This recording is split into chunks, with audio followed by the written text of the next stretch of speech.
Друзья, приветствую вас на канале Русториас. С вами снова Андрей с новым рассказом. Напоминаю вам про возможность включить перевод рассказа на английский и другие языки в субтитрах YouTube. Итак, поехали. У меня есть знакомая, которая работает в доме престарелых в Швеции. Сегодня с ее слов я расскажу, как живут шведские старики в таких заведениях. Рабочий день Инги, так зовут мою знакомую, начинается в 7:30 утра. Первым делом персонал дома помогает пациентам встать с постели, помыться и одеться. Потом идет завтрак и прием лекарств.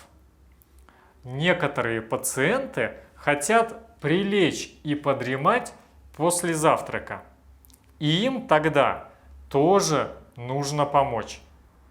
В доме престарелых почти каждый день проводятся разные мероприятия, в которых можно участвовать всем желающим. В первую половину дня всегда что-нибудь происходит. Есть группа чтения. Иногда приходит какой-нибудь артист или музыкант и поет или играет. Есть группа, в которой можно делать гимнастику 2 раза в неделю. Каждую среду после обеда игра в лото. Когда Инга работает в вечернюю смену, то она начинает в 14:00 и заканчивает в 21:15. Иногда бывает ночная смена. Она начинается в 21:00 и заканчивается в 7 утра. Возраст проживающих в доме престарелых довольно преклонный. Самому молодому пациенту 67 лет, а самому старому 98. Большинство же в возрасте от 90 до 95 лет. Раньше тут жила женщина, которой должно было исполниться 110 лет, но она умерла за 9 дней до своего дня рождения. И, между прочим, она была довольно бодрой.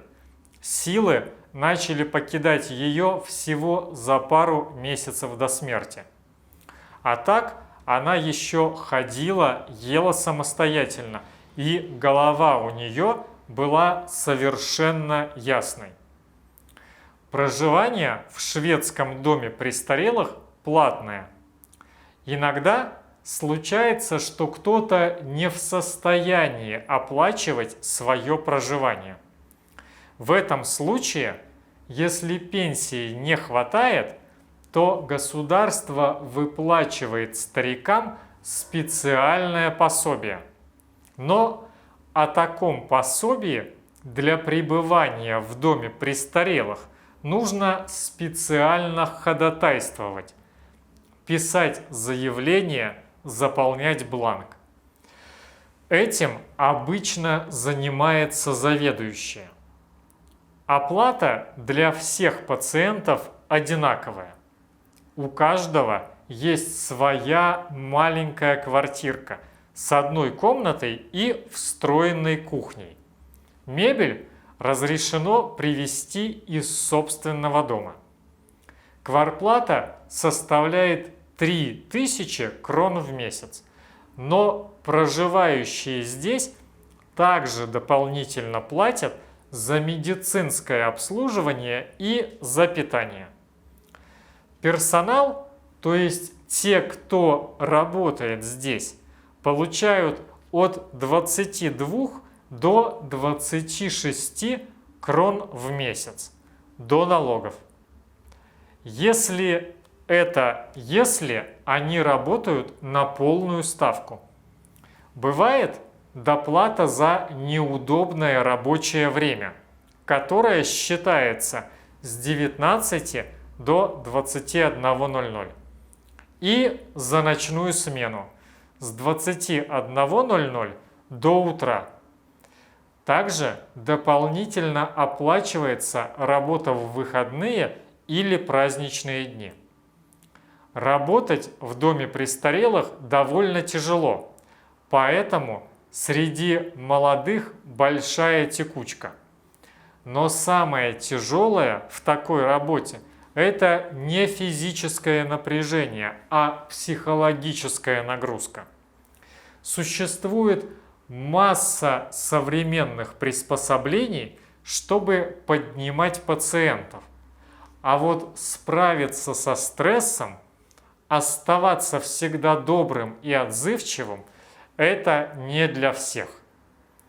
К проживающим здесь могут приходить родственники, что большинство и делает.